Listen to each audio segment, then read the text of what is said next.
Everyone from Kayla over. Okay. Hello, Stefan. All right.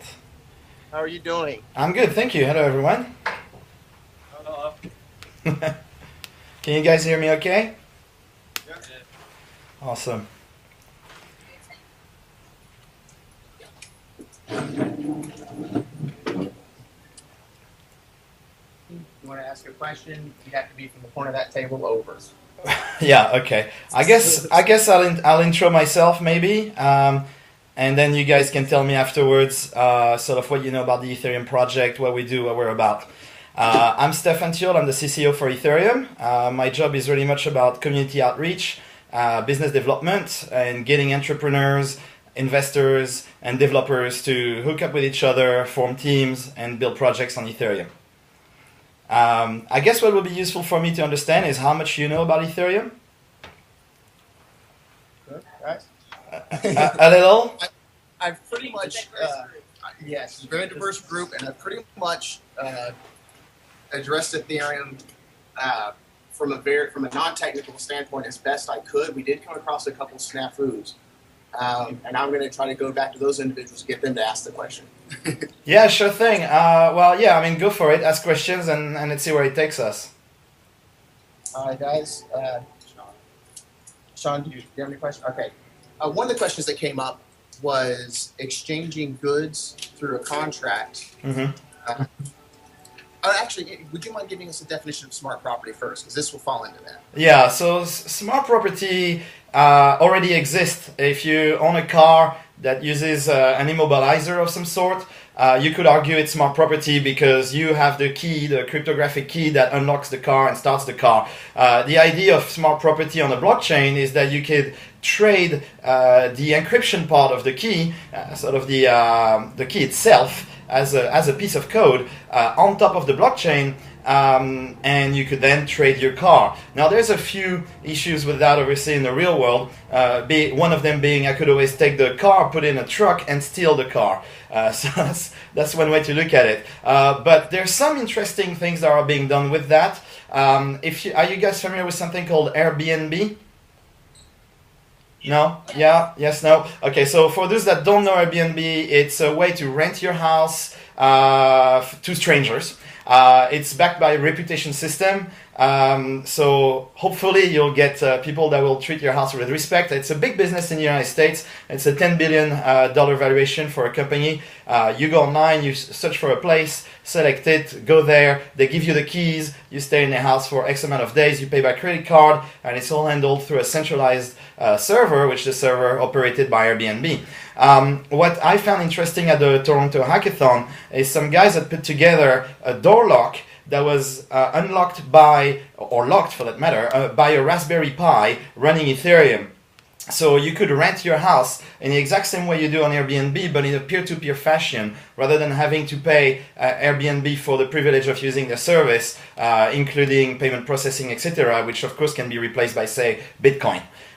So that would be a good use case of smart property as of today. In the future, we're hoping to see maybe the integration of RFID mechanisms in just about anything. The typical example is your fridge being able to reorder products as it gets empty, or in the case of Ethereum, probably running financial derivatives on Wall Street. Excellent. Let's see. Okay, so this question we had, which smart property I would may possibly help with, was how would you exchange a good that you couldn't embed an RFID chip into, or would not necessarily want to, like, for example, a food good or jams, brownies, something like that you would exchange on the internet. We want to do commerce, but how do we do it without having to have necessarily maybe a human middleman? Practically, it's probably not worth embedding a chip that would keep the jam box together and use Ethereum to unlock it. That's probably not a good use case. On the other hand, a better use case would be to decentralize eBay. Currently, people pay extortionate fee to use eBay only on the basis that they have achieved, obviously, the tipping point, the network effect, they control the market and the mind share. I'd like this idea of being able to list your own product on a decentralized GUI interface and let people purchase your stuff via escrow, which is a good way to protect yourself against rip-offs, on something like Ethereum or the blockchain. Excellent. Would you mind explaining how escrow would help in that significance or in that circumstance? I tried to, and I don't think I did the greatest job.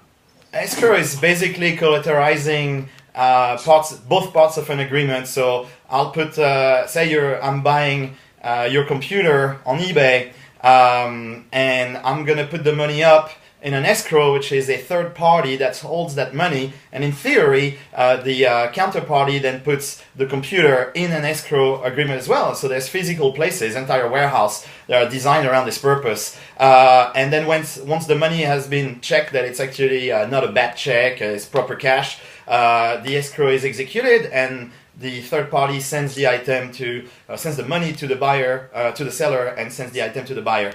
On Ethereum, it'll work a little bit differently.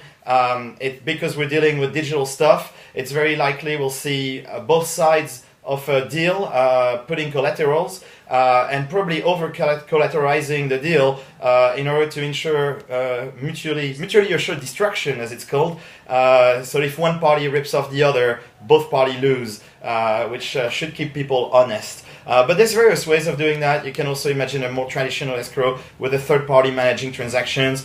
Some of that already exists on Bitcoin. Excellent. Kayla, did that kind of sum it up for you? Yeah. Excellent. Thank you. Let's see, what were some of the other questions that we kind of had a hard time with? Could you explain the function of Ether versus maybe like another currency within the Ethereum network? Yeah, so Ether is really a crypto fuel. The idea is we have the smart contracts that live on our chain. Contracts are programs, they're pieces of code. If you guys are developers, you know that there's something called the halting problem, which is that if given any piece of code in its entirety, it's impossible to guess or be sure that the code will not run into an infinite loop. It's a mathematical problem that's never been solved. So in order to solve this issue on Ethereum, because infinite loops would be really bad on the network, what we did is we made it dependent on the use of this crypto fuel called Ether. And every time you execute an operation as part of the smart contracts, or every time you store data, or every time you use a contract to talk to another contract, it costs Ether to execute. And because there isn't an infinite supply of Ether, or at least certainly not in someone's Ether account, it ensures that they're not going to run those malicious infinite loop programs. So in that sense, it's more of a fuel than it is a currency, but it can be used as a currency, of course, because it will increase in value. It's a disinflationary currency. The money supply increases by a fixed rate year on year, and obviously that sum in total decreases over time. So inflation is probably going to be incredibly high the first year, just like Bitcoin was. But the second year will be a little bit less, and then the year 50 it'll probably be tending towards zero. It'll never be zero, but it'll tend very close to zero.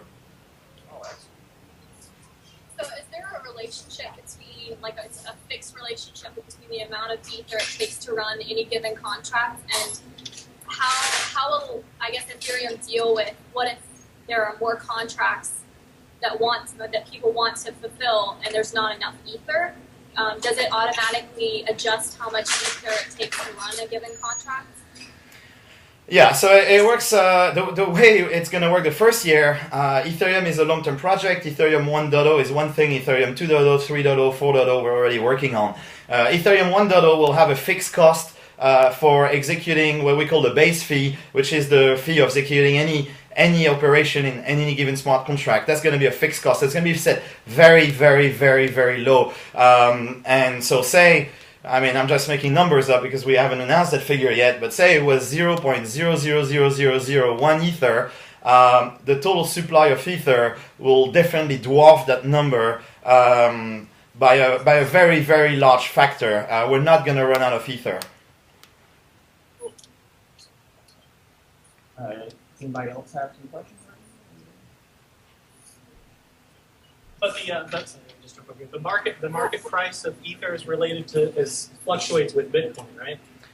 No, the market price of Ether fluctuates based on which exchange you're trading it at. So if if you're going to purchase your Ether from, say, Cryptsy or any of the other altcoin, so-called altcoin markets, that price will be defined by that market. So just like you have a different price for Bitcoin in Canada that you do in the United States or Europe, it depends on the exchange that you're operating in.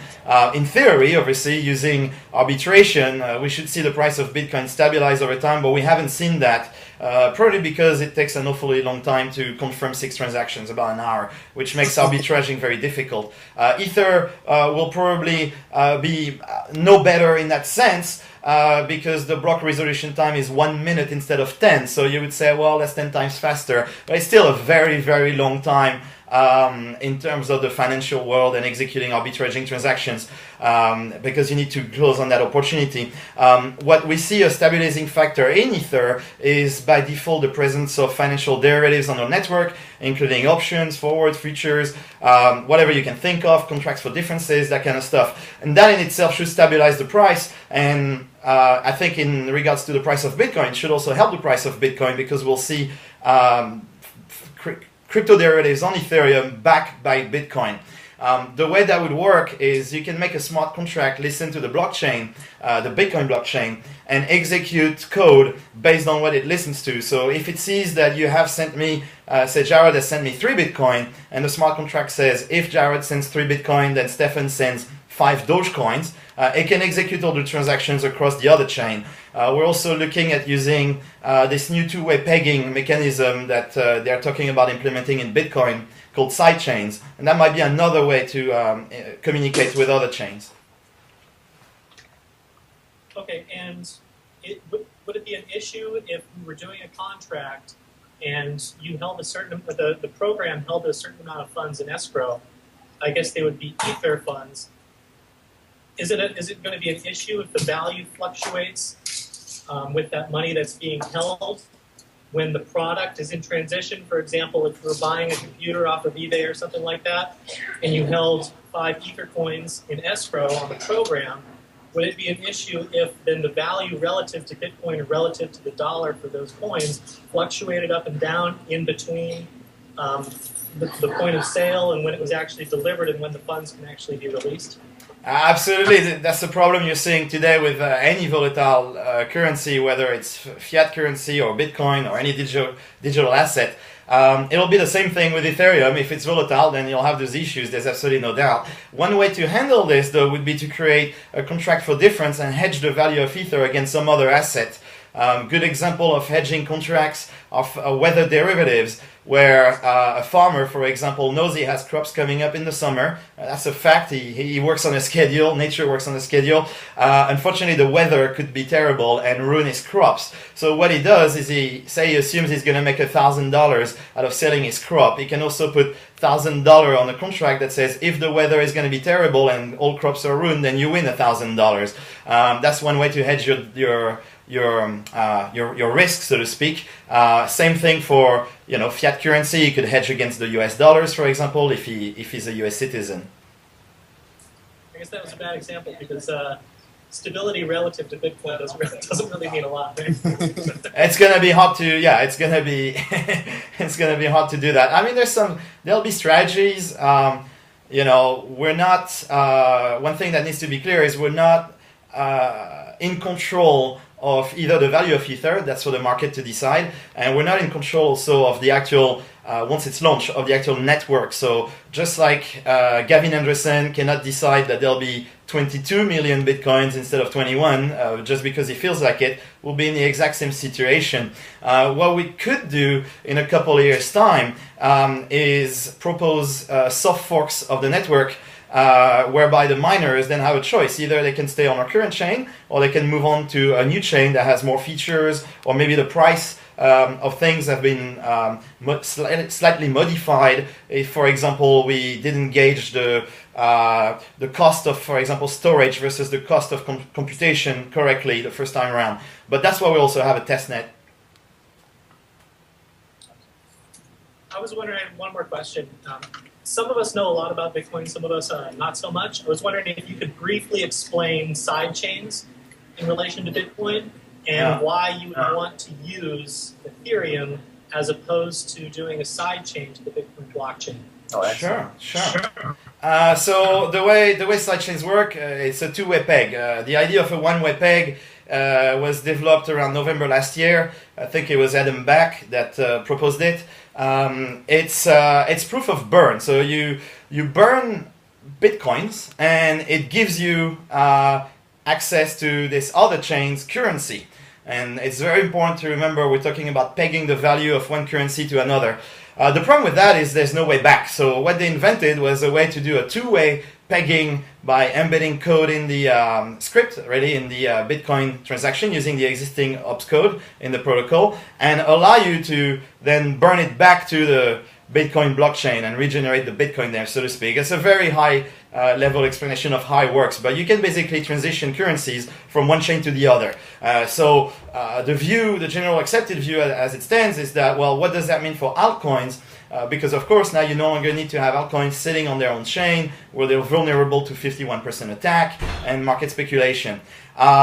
In the case of Ethereum, yes, somebody could definitely fork a project and issue a two-way peg. But what that would model is it would model Ether, the currency. It wouldn't model Ether, the protocol and the network. And all the existing markets with the liquidity that would already be there by the time it's built, and all the existing dApps and DAOs would not automatically be converted across.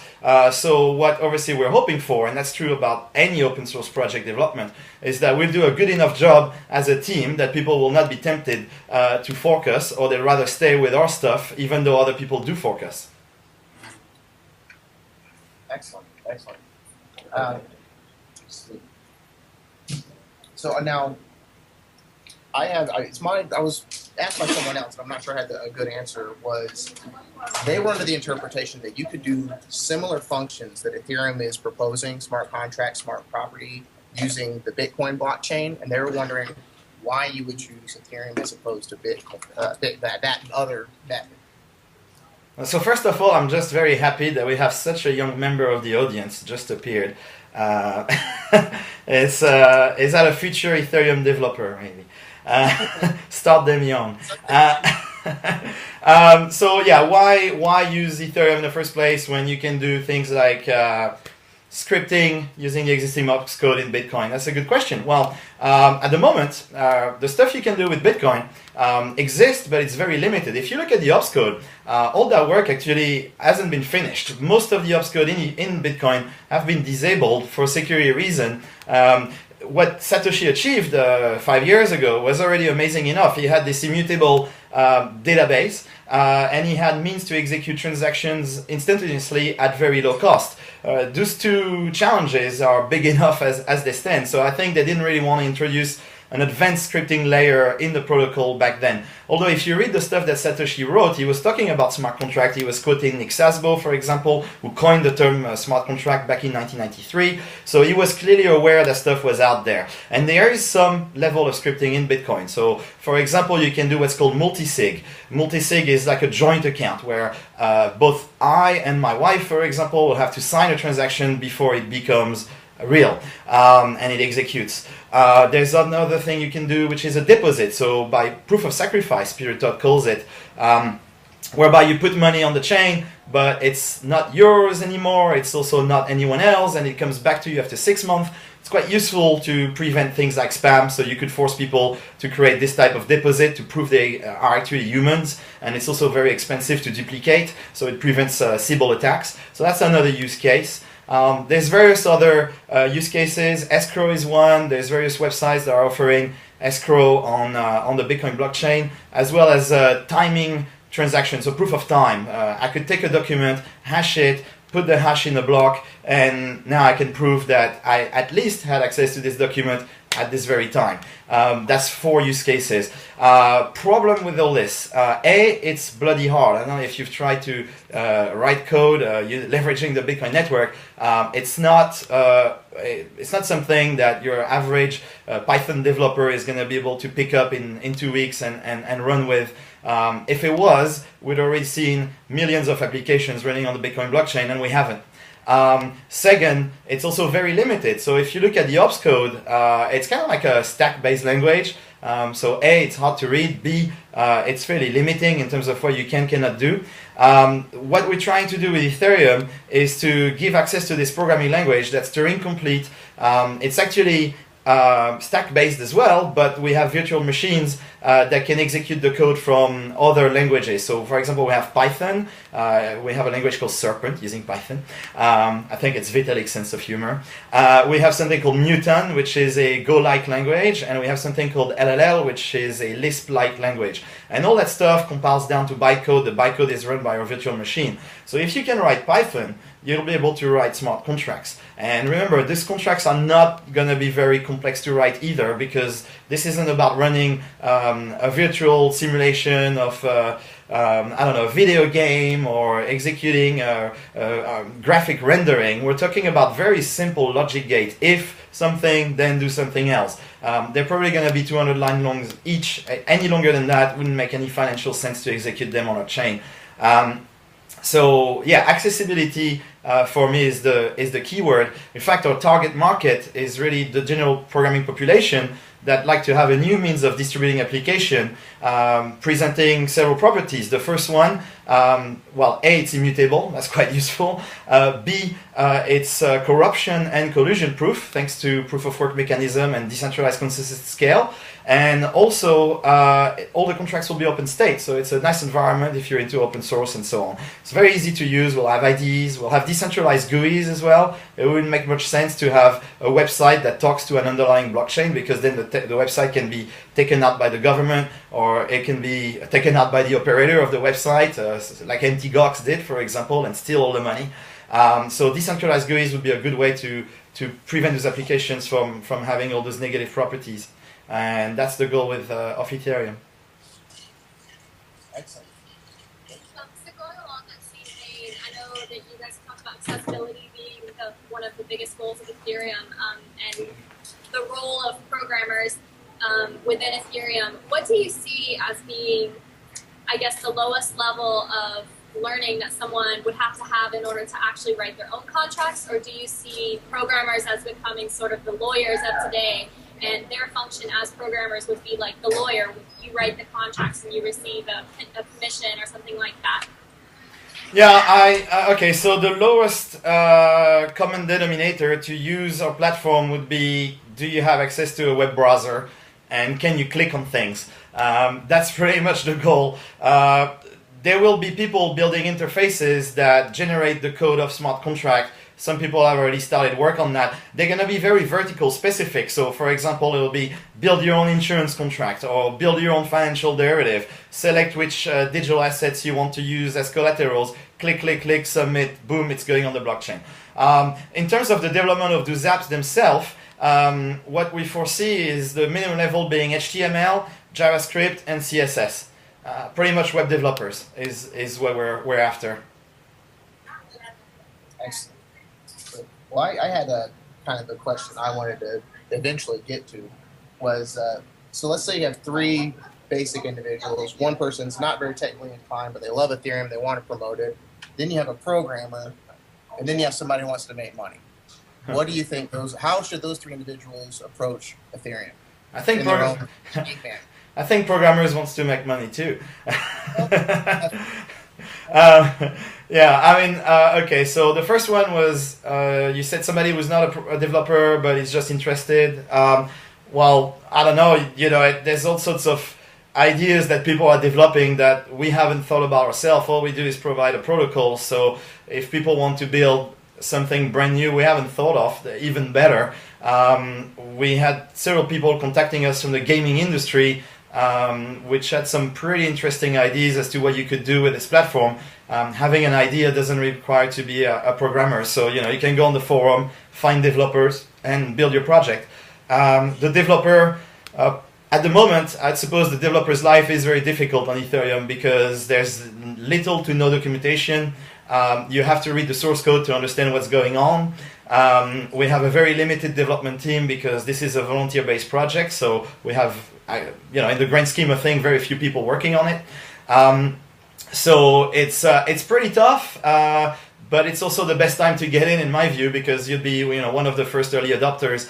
If you know about C++ or Go or Python, we would really like the help building our reference clients. If you'd rather write contracts, you can already do that. Just download our binaries, LS0 and Ethereal, and just try to build your contracts on that. Get help from the RC channel or Skype or the forums and so on. And the guy who just wants to make money, well, I think now is the good time to start identifying the people who are good at their job and good at what they do, and start maybe finding teams and putting them in touch with investors. The example of the decentralized Airbnb was one. There's also another team called fluctuates that's building a Reddit-like social network where people whose content have been liked actually gain a bit of ether every time somebody likes something, and issue a coin in exchange, so that when you like something, you're actually putting an investment into the project, music, book, movie, whatever you're into, and they reward you with their own coinage, which one day may have value or one day be worth zero, completely dependent if they're successful or not. So those are, three potential use cases. Beautiful. Thank you very much. What's your IRC channel? It's hashtag Ethereum on Freenode. And we also have double hashtag Ethereum for the off topic. There's also hashtag Ethereum dev and hashtag Ethereum markets for some reason. I don't know, somebody created that. We're also on IRC, on Skype. We got about 40 different channels. Most of it are developer focused, but there's a general discussion one. There's a meetup channel if you organize your own meetup. Forums are pretty good, forum.ethereum.org. We got 300,000 page view last month. So that's kicking off pretty nicely. Reddit isn't bad, Reddit/r/Ethereum. Yeah, and I would just like to add in there, I found the community as I've approached it, not knowing anything about programming, stuff like that, very welcoming, very helpful. So if anybody wants to, just get in touch with them, forum or Skype, I've just found nothing but great things going in. Does anybody have any other questions? So I have the last question, I guess, is what resources do you recommend that we read? Where should we go to find more information? Just given that we have very limited knowledge at this point, and we normally know, the basics even. So what would you recommend that we, read? Yeah, so a good place to start would be the white paper. The white paper has been rewritten, so if you read it before, it's now changed considerably. It's a lot simpler. Vitalik has decided to focus mostly on sort of the more high-level aspect of the platform, explaining how it compares to, say, Mastercoin, Bitcoin, and other crypto projects, as well as potential use case like decentralized Dropbox, decentralized eBay, and so on. Then if you're into math, or if your background is in cryptography or applied mathematics, the yellow paper by Gavin Wood, also linked from our website, by the way, is a very good read. It explains exactly how it all works, how the protocol functions. If you prefer to learn about smart contract, I've written a very brief tutorial with links to videos and stuff like that built by the community on our forum. What I can do is I can paste all those links after this call into this channel, and then Jared can relay them back to you. Those are three ways. I mean, personally, I got into it because I read the white paper. I thought it was brilliant, and I started having ideas. I thought, oh, can you do that, or can you do this? Go on the forum, post it, and that's how I got started. Why did you choose Python? Sorry, my phone's ringing. I should have turned that off. What did I choose? Python is just one of the three languages that we use for reference clients. So we have three reference clients. I have one written in Python, one written in Go, one in C++. The contract themselves are written in, as I said, Lisp, Python, or Go. And we're adding more languages. JavaScript is obviously a big one. Java is another one, although it's a little bit clunky for our purpose here. Ruby?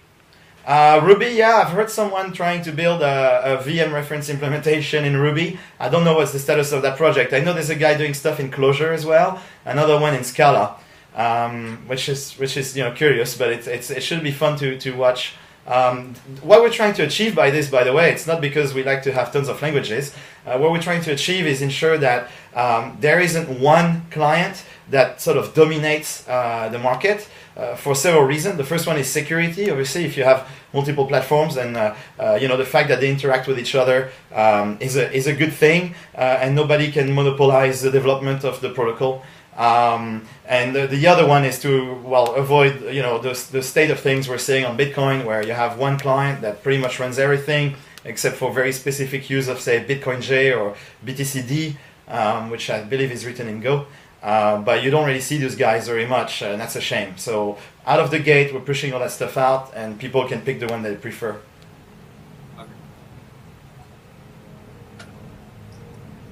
More questions, guys?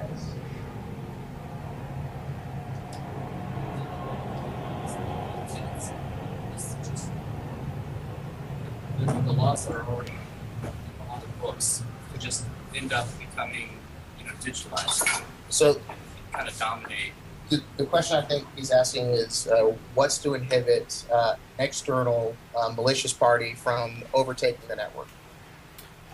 Same thing that protects Bitcoin, decentralized consensus at scale. The short answer is the miners.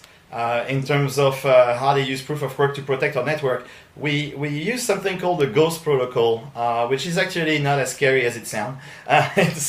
It's a different way to handle stale blocks on a network and guarantee a little bit more resilience against 51% attacks. The other thing we do is we discourage the use of mining pools, or at least the centralized one, by making it very, very, very straightforward for P2P pools to exist on a network and mine collaboratively without risking the safety of the network.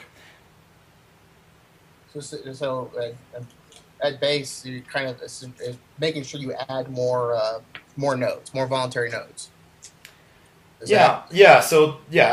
Basically, it's just like Bitcoin. So that would be how it's protected. It's proof of work and maybe proof of stake. We're still playing with that. And in terms of the code itself, we're also putting stuff in there that makes it a little bit harder to achieve control of the hashing power of the network. One of the things we're working on, which is quite interesting, is trying to make ASICs financially unviable. Obviously it's still possible to produce them, but it'll be very, very, very expensive. So expensive, in fact, that it probably would be no point for them to even exist. By removing the ASICs from the ecosystem, you ensure that the mining power will be distributed amongst more actors, potentially laptops, cell phones, Apple TVs, whatever, and that might help quite a great deal. The way we do that is by making the algorithm of proof of work Turing complete. And what's a very powerful processor that's Turing complete? That's called a CPU. So if people want to compete against Intel or AMD, that's their prerogative. Sorry, did that address your question?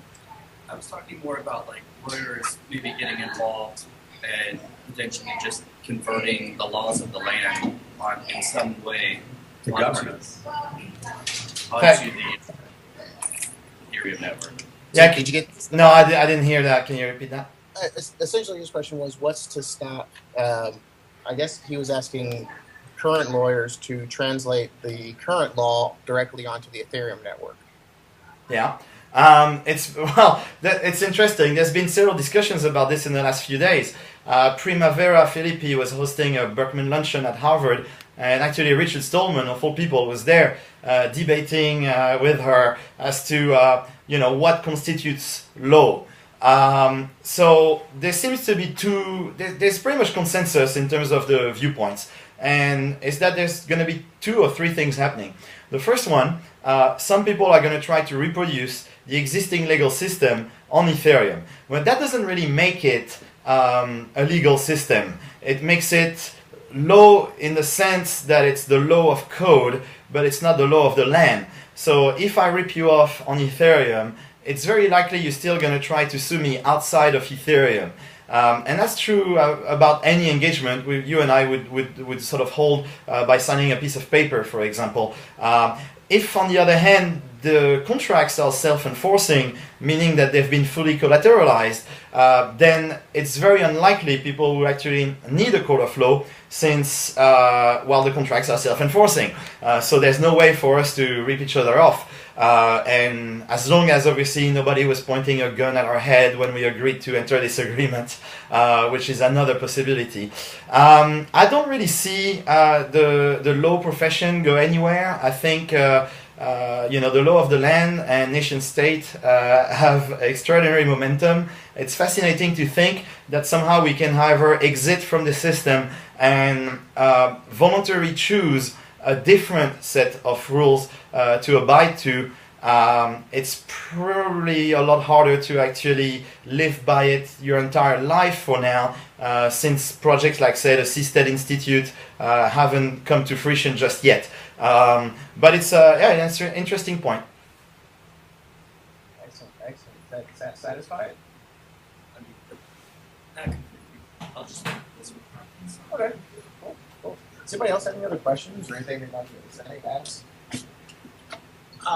How do people build reputation on the network? Like if we're doing contracts and I want somebody to trust me with a contract, how does an individual get tied into the Ethereum network in terms of recognition and building reputation for contracts? Yeah, so that's probably the most interesting part, I think, of where things are going. So I'll start with a tangent. In Kenya, when you go and try to get a microloan from the government, you probably have no asset to collateralize the loan with.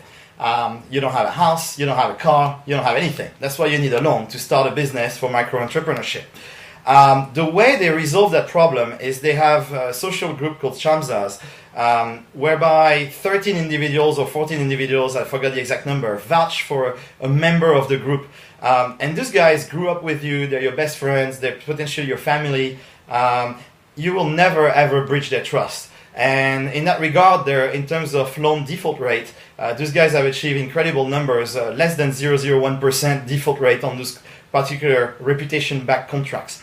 That's why I quite like reputation, and I'd like to see it extended to the first world, so to speak. And the way you're going to be able to build the systems, I think they'll come in different flavors. Reputation is going to probably look like a smart contract that through the network effect is the one that's the most used, simply because that's how humans function. It would probably be used on a social network on Ethereum, as well as, say, the decentralized Airbnb, as well as, say, the decentralized eBay. And so Reputation is a decentralized app. It's a contract that sits on Ethereum blockchain. And you can query it. So you can say, well, this address, how good is its reputation? And it spits out a score. It gets really interesting if you think that that contract could also talk to other contracts that talking to real life or existing systems like Google, Facebook. So you could add this identity to your reputation if you want to identify yourself.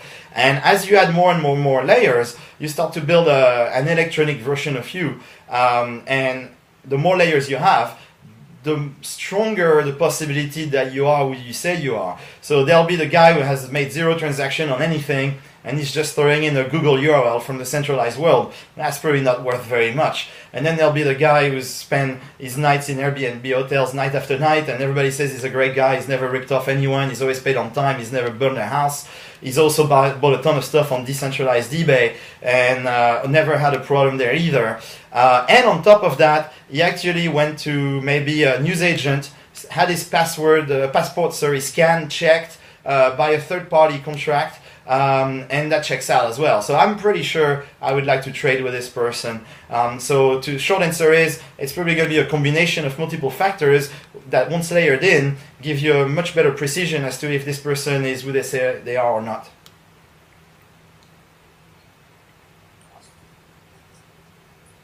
Anybody?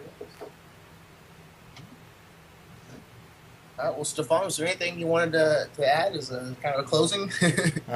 Closing, well, I think for me, the exciting stuff coming up, we talked a lot about programming and how a little bit difficult it was of access now. Things are going to change, hopefully. We're building tutorials now that the network has stabilized a bit. We're also going to issue videos, and we're going to start forming hackathon. There'll be actually half tutorials, half hackathon. I'm running one in London at the end of May. I hope that we'll see some of them in the United States. It will be focused on this concept of decentralized GUI, which I find fascinating. So we're going to have a DHT, which is a distributed hash table, pointing at BitTorrent nodes that hold HTML zip file as well as Qt files, similar to HTML, sort of meta language to represent graphic and forms and buttons. That little zip file was distributed on the BitTorrent node. Can't be taken out by, just like a movie can't be taken out of the BitTorrent network. And it will be backed by the logic of the smart contract. And we're also looking at adding a layer of distributed network itself. So things like wireless mesh nets and so on. So there's going to be a lot of exciting stuff coming up that's not limited to the cryptocurrency world and more focused on maybe generalized programming. So now wait, that last thing you mentioned, that's furiously curious. I got to ask you that it's distributed GUI. Like now, here's what I'm imagining. So you have a blockchain or a distributed network of some nature, and then within certain identity parts of that, you've attached pieces of code, and then an external piece of software would read that to create this graphic display. Yeah, actually, it's simpler than that. It's a zip file. It contains HTML, CSS, and JavaScript. That itself forms a web page on any given browser. We're going to use WebKit internally.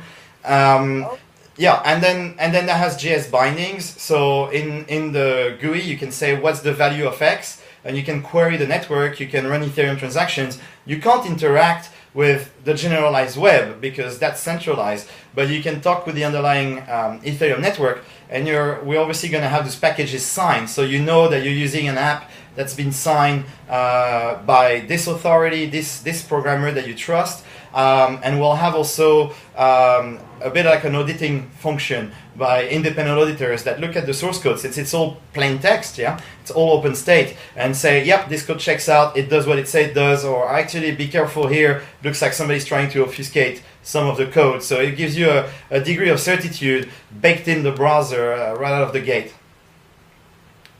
Excellent. Wow. It's going to be good fun. Yeah, it sounds amazing. Stephan, thank you so very much. No, thank you guys. Nice meeting you all. And speak soon, I hope. All right, guys. Cheers. Bye-bye. Thank you. Bye-bye.